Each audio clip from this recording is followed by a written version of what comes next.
You love your child in a way that is difficult to put into words. It is the first thing you think about in the morning and the last thing that crosses your mind at night. You have sacrificed things for them that no one knows about. You have prayed over them in the dark when the house was quiet and your fear for their future was louder than anything else in the room. You have shown up for them in ways that cost you.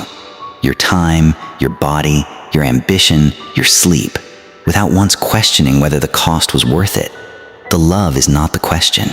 It never was. The question is something quieter than love, something underneath it, something that does not surface in the moments of sacrifice and tenderness, but in the ordinary moments, the ones you do not think of as formative, the way you respond when you are disappointed in them, what you reach for when you are afraid for them, what you communicate to them without words about who they are, who God is, and what they are worth. The question is not whether you love your child, it is what your love is teaching them.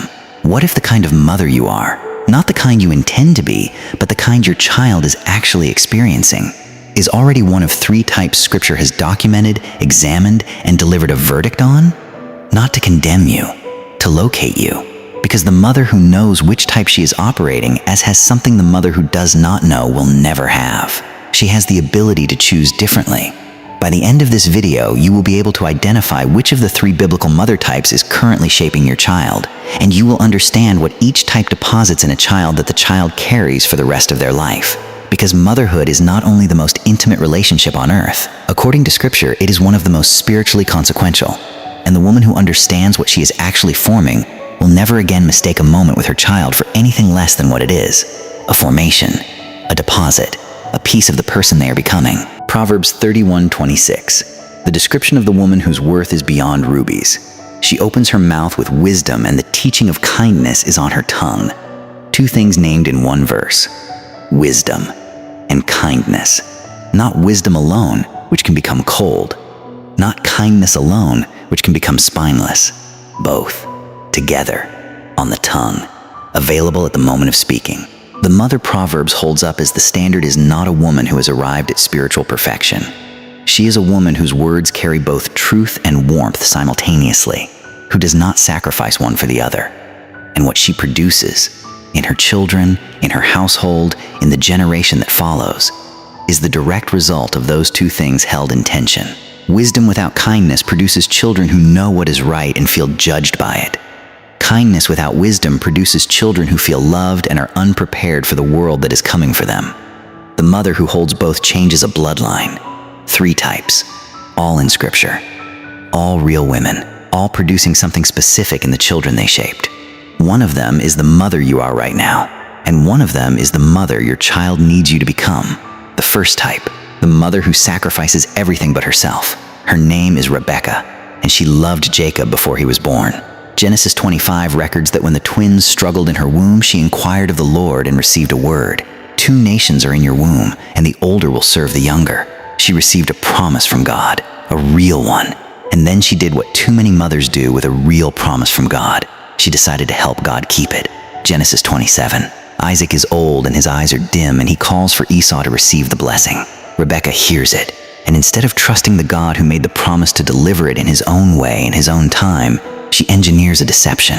She dresses Jacob in Esau's clothing. She puts goat skin on his hands and neck to mimic the feel of his brother's skin. She prepares the meal herself. She coaches her son on exactly what to say. She thinks of everything. She covers every angle, and it works. Jacob receives the blessing, and the cost of that moment, the years of estrangement, the fear, the exile, the fractured family, is a cost Rebecca pays for the rest of her life. She sends Jacob away to protect him from Esau's rage, and the text never records them seeing each other again. Rebecca loved Jacob, fiercely, completely, without question. But her love was a love that could not trust God to do what God said he would do. And so she stepped in front of God to protect the outcome she had been promised. And her child learned something from watching her. He learned that you cannot trust a promise without engineering its fulfillment. He learned that love sometimes requires deception. He learned that the end God has in mind justifies the means you choose to get there.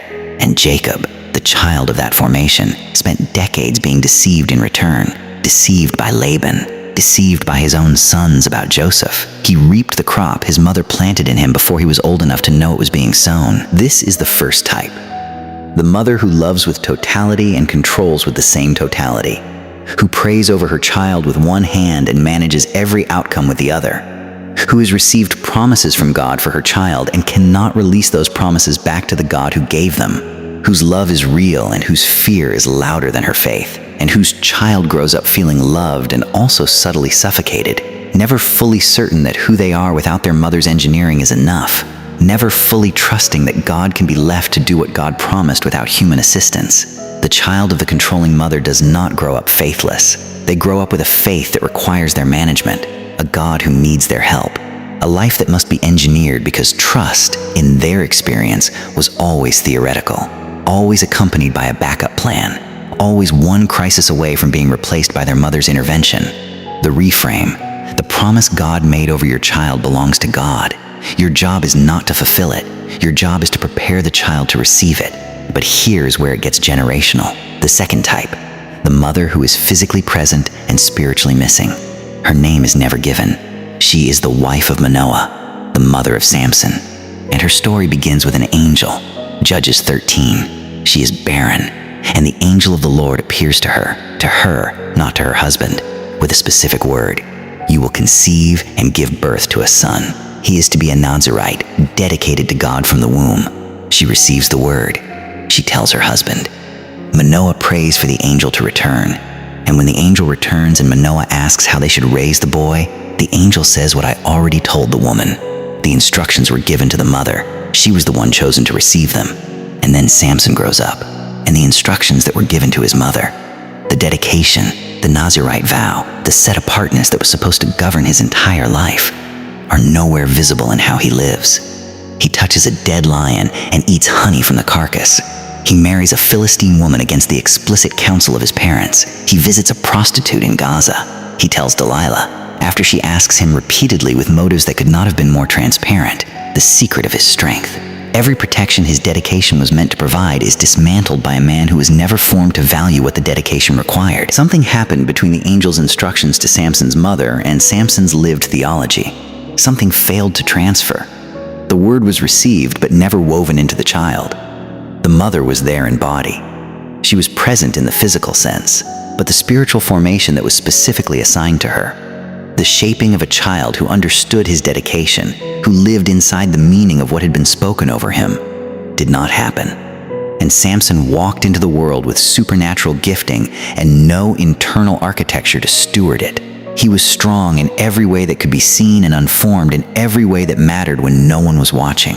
This is the second type, the mother who is in the house and not in the formation, who attends church and does not bring the church home, who prays for her children privately and never lets them see the prayer, who carries a word from God over her child that has never been spoken into the child's own spirit, whose love expresses itself in provision and presence and never in the deliberate, daily, costly work of spiritual formation, who assumes the church is covering what the home was assigned to build.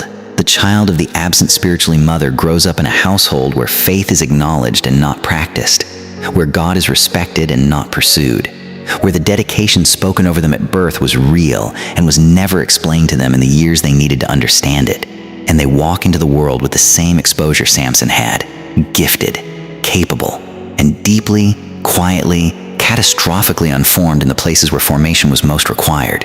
The reframe, the word God spoke over your child was spoken to you so that you would speak it to them, repeatedly, specifically, until it becomes something they carry in their bones rather than something written in a baby dedication program at the back of a drawer. Stay with this, because the third type is the one this entire video has been building toward. She is the model, not because she was perfect, but because what she did with imperfect circumstances produced something in her child that outlasted everything the world threw at him, and what she did is available to you, tonight. In the home you are already in, the third type, the mother who forms deliberately and releases faithfully. Her name is Hannah. 1 Samuel 1. She is barren and she is desperate, and she goes to the temple and she prays a prayer so intense that Eli the priest thinks she is drunk. She is not drunk. She is a woman who has taken her deepest wound directly to God and will not leave without an answer. She makes a vow. If you give me a son, I will give him back to you all the days of his life. God answers. Samuel is born, and Hannah keeps the vow. She keeps it at a cost that staggers the imagination. 1 Samuel 1:24.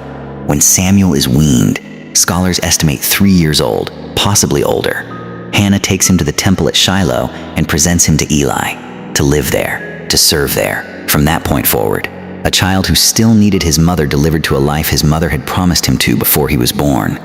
And the text does not describe Hannah as a woman destroyed by grief. It describes her as a woman who worships. 1 Samuel 2, the Magnificat of the Old Testament. Hannah prays one of the most theologically rich prayers in all of Scripture in the moment she gives her son away. That is not detachment. That is formation completed. Hannah could release Samuel to God because she had spent every year of his life forming him toward the God she was releasing him to. Samuel did not arrive at the temple as a stranger to the one he was going to serve. He arrived as a child who had been prepared by a mother who knew that the point of her love was not to keep him. It was to shape him into someone God could use when he left her hands. And Samuel, the child of that formation, became the last judge of Israel, the prophet who anointed 2 kings, the man who heard God's voice in the night and recognized it because his mother had spent 3 years making sure he knew whose voice mattered most. The entire trajectory of a nation altered because one woman formed her child deliberately and released him faithfully.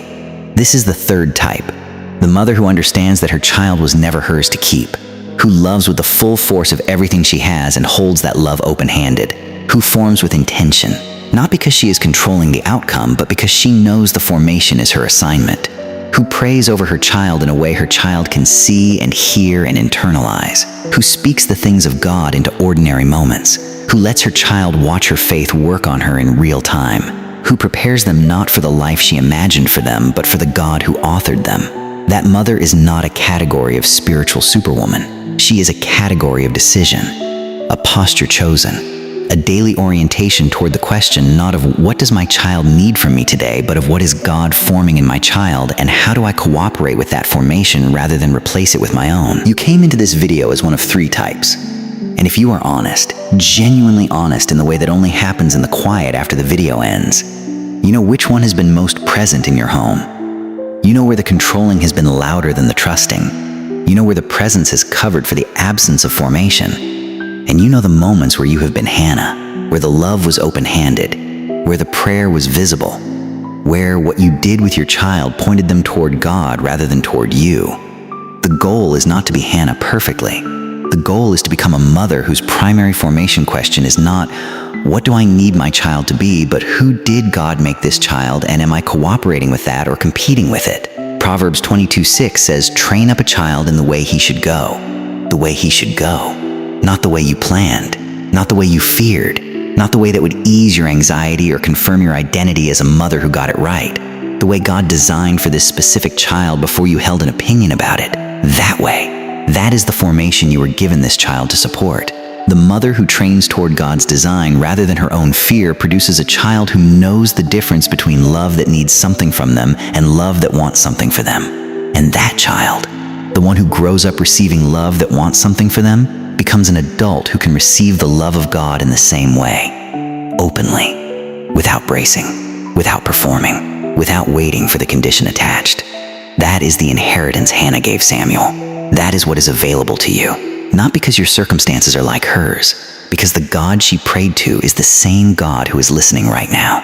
If you are ready to become the mother who shapes your child toward God, if you are ready to let the formation be deliberate and the release be faithful, go to the comments right now and type, I will be the mother who shapes them toward God.